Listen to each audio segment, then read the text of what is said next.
Today we are making red velvet cupcakes. My oven is preheated to 350 degrees. I'm going to line a standard muffin tin with muffin liners.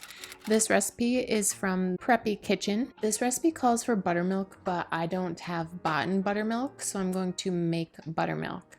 So we need 3/4 of a cup. I'm going to fill my 1 cup to about the 3/4 cup spot because I don't have a mark, and then I'm going to add about a tablespoon of white vinegar. You can also use lemon juice, either one will work. This will give us our tang and our acid, so we're just going to set that aside while we are prepping the rest of our ingredients. Now it's time for our dry ingredients. Get yourself out a large mixing bowl. We need 1 2/3 cups of white flour. We're supposed to sift our dry ingredients. I don't have a sieve, so be sure at least you spoon your flour into your measuring cup, even if you don't sift it. We need 1 teaspoon of baking powder, 1/4 teaspoon of baking soda, 2 teaspoons of cocoa powder. I'm using Special Dark. It doesn't have to be Special Dark, but I am going to use a whisk to mix together all of my dry ingredients. This will help break up any clumps, especially that you may get in your cocoa powder.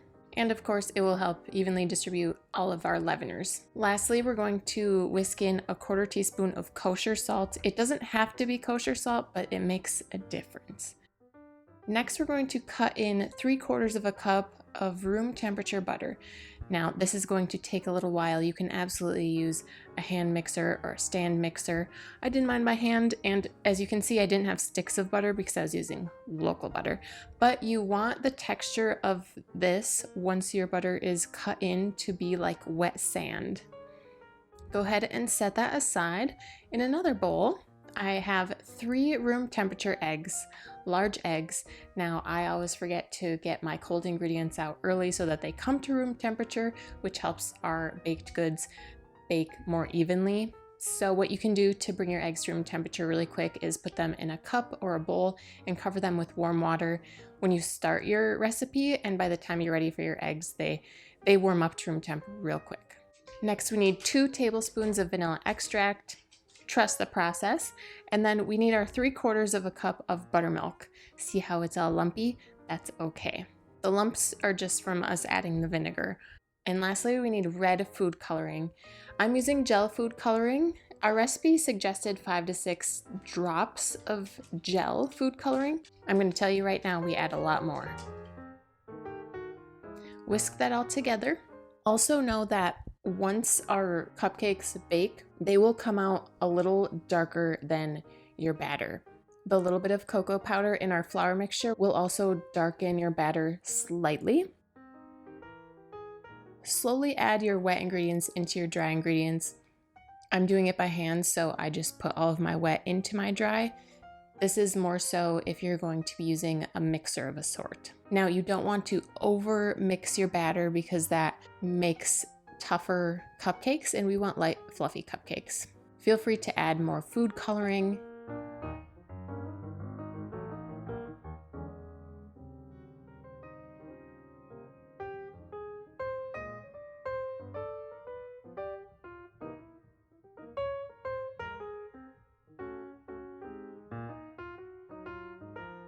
If you're using liquid food coloring, you'll use 1 to 2 tablespoons. If you guys make this recipe and you end up using more or less of either the gel or the liquid food coloring, drop a comment down below. And of course, if you want more of a pink velvet, like I made these for an early Valentine's Day, you could do pink velvet, but if you want them deep red, like I did deep red, you can just add more food coloring. And to be honest, in the camera here, the batter looks a little darker than it was in real life.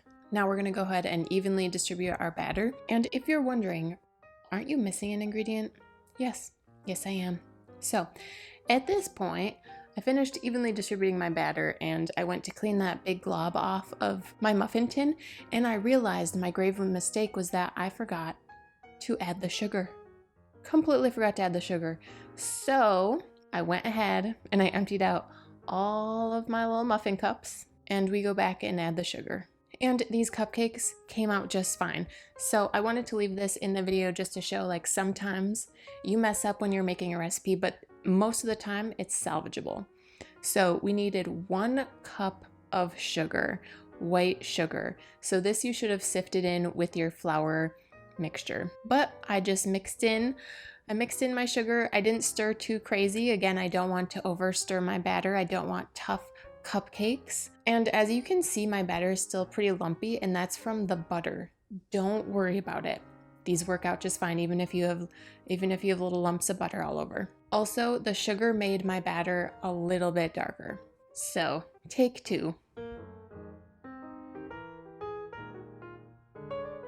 So I am using a 1/4 cup measuring cup, and it was almost perfect for evenly distributing the batter. There was, of course, a little bit left over that I distributed amongst the muffin cups. And then I went ahead and cleaned any drips off of my muffin tin because I didn't want it to burn. We're gonna bake these for 15 to 20 minutes or until springy to the touch. So I brought mine out after 19 minutes, and when I first looked at them after 15 minutes, there was still a little bit of wet on the top, so that's why I just left them in the oven. And so at this point, the tops still feel a little wet. So normally I have a cake tester or a toothpick, but today I just used a sharp knife. And as you can see, there was still some batter stuck onto the blade of the knife. So I stuck my cupcakes back in for 2 more minutes. You can do 1-minute increments if that feels safer for you. And so I found another really fat cupcake, and my knife blade came out clean. So 21 minutes in total, and we want our cupcakes to cool completely on a wire rack if you have one. So I left my cupcakes in the muffin tin for at least 5 minutes before I popped them out of my muffin tin and put them on the rack. Now for these, we are making a very special frosting. You might think red velvet cupcake, cream cheese frosting, but today we are making an Ermine frosting. Ermine frosting? E-R-M-I-N-E. It's also known as boiled milk frosting. Hear me out. We really have to trust the process on this one because it's different.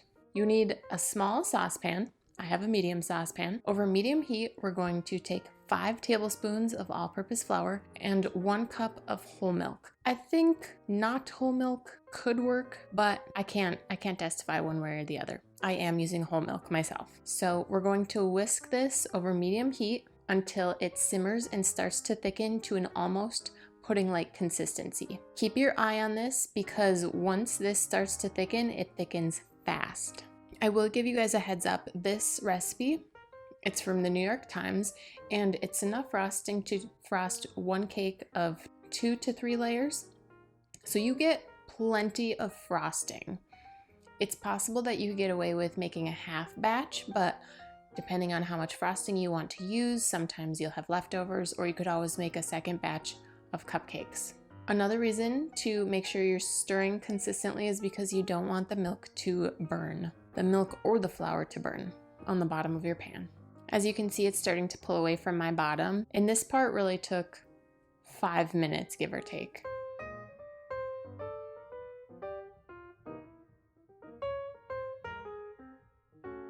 Once you have it's not frosting yet. Once you have your milk and your flour thickened to that almost pudding-like thickness, remove your pan from the heat. Now I have a gas stove, so I just turned my fire off, but especially if you are using an electric stove, take the pan off the heat. We're gonna add 1 teaspoon of vanilla,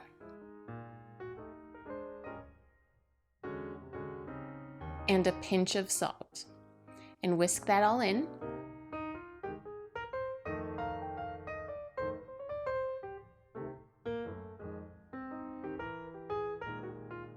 Once you have the vanilla and the salt all whisked in, we need to let this cool completely. So you're going to transfer it to a different container. I'm putting it in a little bowl. And we're told to cover it with plastic wrap because if you've ever made homemade pudding, if you don't cover pudding and it cools, you get this gross skin on top, and we don't want that to happen with our flour milk mixture. So I didn't have plastic wrap, but I put some parchment paper with a rubber band over my bowl, and that worked. So set that aside. That needs to cool completely. Your cupcakes also need to cool completely. So you'll have a little bit of time before we can move on to the next step with our frosting. Now we're back to our frosting. We need 1 cup of softened butter. The recipe does call for unsalted butter. I used salted butter. I grew up making all my baked goods. My mom made all our baked goods with salted butter, to my recollection, and the frosting turned out just fine. So you can do whatever you want, salted or unsalted. Then we need 1 cup of sugar. I am using fine sugar, and whatever sugar you end up using, make sure you mix it in really well. You cream together your butter and your sugar really well. And part of what we're going to be doing is making the butter sugar mixture kind of light and fluffy. And this process goes a lot easier with a mixer of some sort, but also it breaks down those sugar granules and helps make the mixture nice and smooth. My butter was not quite room temperature, so I set my metal bowl on top of my stove that was on medium-low heat for just less than 30 seconds just to get everything a little softened. And then I could go ahead and cream my butter and sugar together a little easier because I'm doing it by hand.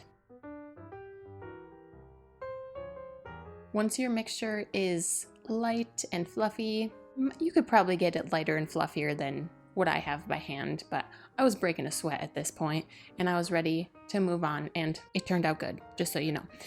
So next we're going to get out our flour milk mixture, and it's gonna look like leftover gravy from last night. So again, trust the process. The first time I made this, I was a little grossed out, but it all works out. So we're gonna add our flour milk mixture into our creamed butter and sugar a little bit at a time. So you wanna make sure everything gets worked in really well, everything gets evenly distributed. And with this, I don't think you can worry about over mixing. So even if you mixed your butter and your sugar together by hand and you didn't get it quite as light and fluffy as you had hoped, this process of mixing in our flour milk mixture will give you more of an opportunity to possibly whip some air into your frosting. But it's not light like whipped cream. It is still a relatively dense frosting.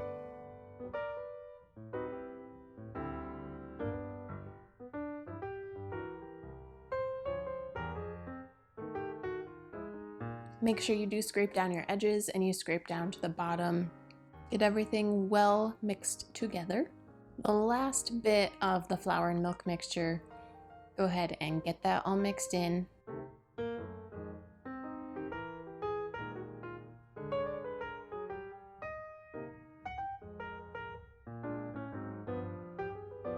Once you've got everything mixed in, go ahead and give it a taste test, and then you will realize how that crazy leftover gravy just works together with the creamed butter and sugar. I don't understand it. I don't understand how someone came up with this. Did they stumble upon it? Did they do it on purpose? I'm not sure. Maybe I'll have to do a podcast episode on the history behind Ermine frosting, however you pronounce it. So we're gonna go ahead, you can either just put this frosting on your cupcakes with a spatula. I like to pipe it, I think that's fun. I don't have any piping bags, so I'm just using a zip top bag. I have a quart size, which was just perfect for all of the frosting. So whatever, if you're going to be piping, get it all into your piping bag or your zip top plastic bag. And then we need to shake the frosting down to the bottom of the bag, and then we need to cut off one of the corners. Now, the corner you cut, the hole is going to be bigger than you think. So just prepare yourself, but you do need a hole that's relatively big, not too small, because this is a thick frosting. And then if you're not a professional frosting piper, it's okay. Neither am I.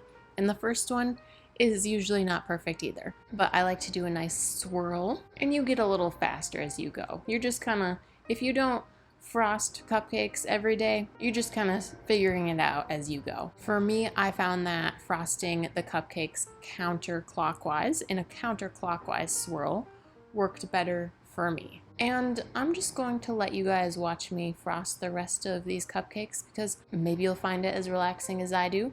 but I will leave the links to the original recipes for the cupcakes and the frosting down below for you guys, along with the ingredients and the instructions, so you don't always have to just click on that link.